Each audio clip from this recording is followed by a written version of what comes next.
Aujourd'hui, je vais vous parler d'une femme d'exception, d'une femme qui est née dans la Martinique, dans le petit arc des Antilles, dans le petit village des Trois-Îlets.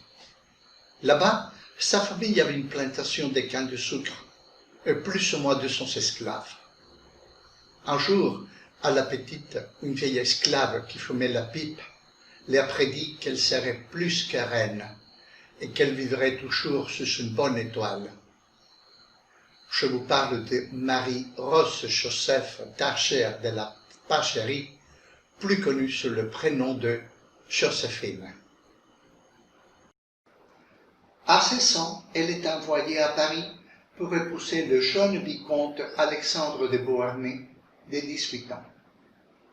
De la Martinique, elle a apporté le charme, la désinvolture, la grâce et l'accent propre aux filles des îles, et à Paris, elle a appris les bonnes manières de la cour. Ils ont eu 2 enfants, Eugène et Hortense, mais la relation n'a pas fonctionné et ils se sont séparés.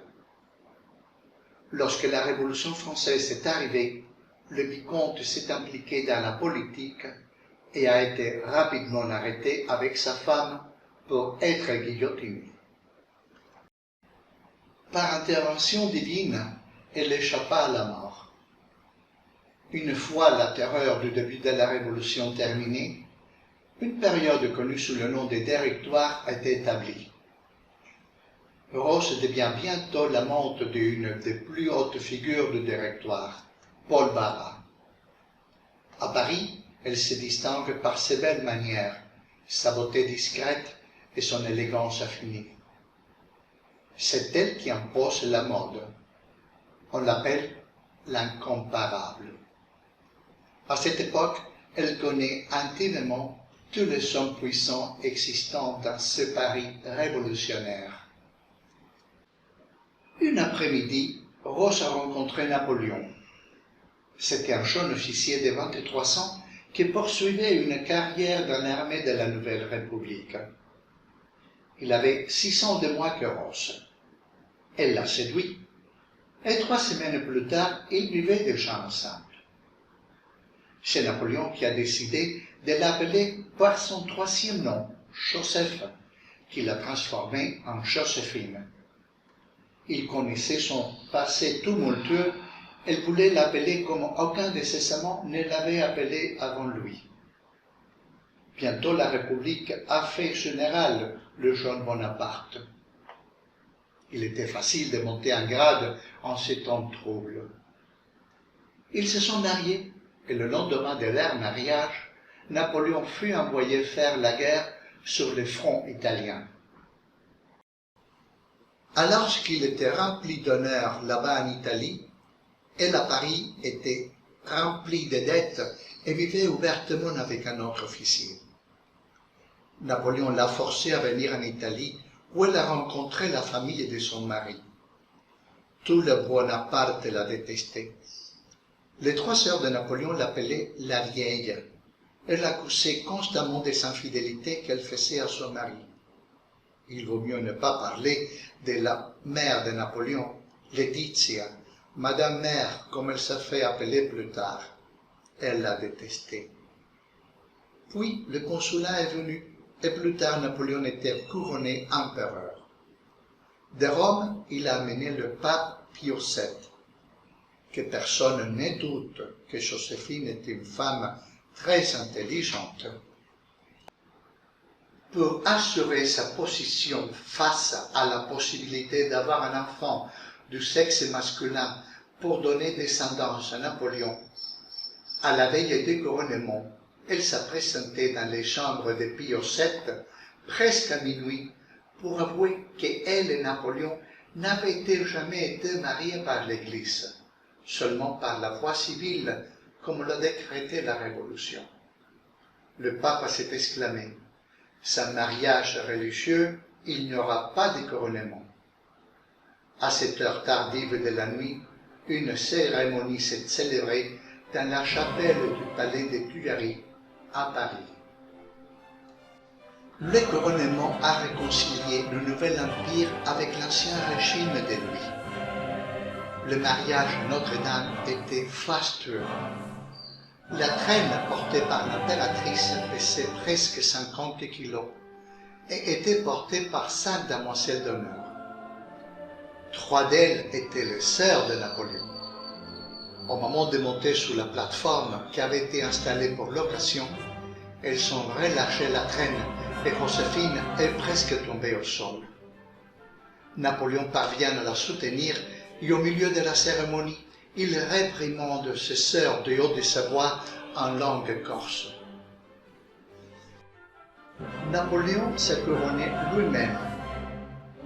Avec sa main droite, il a mis la couronne sur sa tête, tout en conservant sa main gauche sur la poignée de son épée.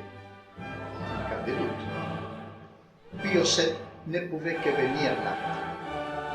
Il a ensuite placé la couronne sur la tête de sa femme. Le style empire bien connu et les robes de taille haute ont été la création de Joséphine elle-même, qui était une femme qui adorait le luxe, le raffinement et toutes les belles choses. Tout fonctionnait à merveille dans les mariages.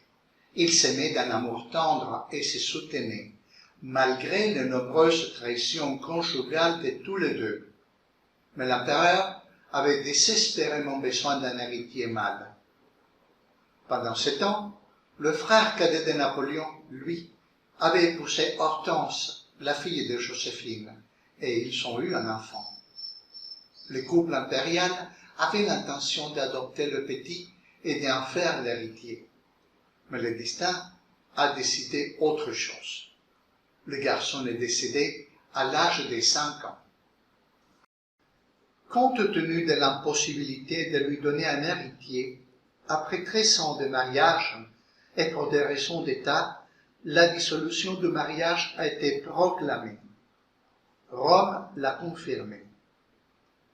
Avec des larmes et des bruyants sanglots, les conjoints lisent les déclarations de cette séparation.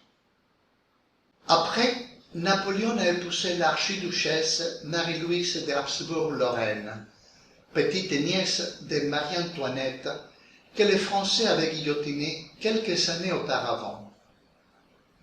Malgré la séparation, Napoléon et Joséphine entretiennent une relation de camaraderie intime. Napoléon a conservé le titre d'impératrice à Joséphine et il a laissé les propriétés de la Malmaison et le château de Navarre et un revenu annuel de 2 millions de francs, ce qui c'était une chiffre colossale d'argent. On peut imaginer la quantité d'argent que cela représentait, sachant que le palais de la Malmaison et ses 470 hectares ont coûté seulement 250 000 francs. Joséphine a continué à maintenir le style de vie dépensier auquel elle était habituée. À sa mort, il a laissé à ses petits-enfants en héritage ses bijoux d'une valeur de 300 millions d'euros de nos jours. Le fils que Napoléon attendait tant lui a été donné par sa nouvelle épouse, Marie-Louise. Il l'appelait l'Aiglon, roi de Rome. Il a décédé sans peine ni gloire à la cour de son grand-père, l'empereur d'Autriche, à Vienne, à l'âge de 21 ans, des suites d'une tuberculose.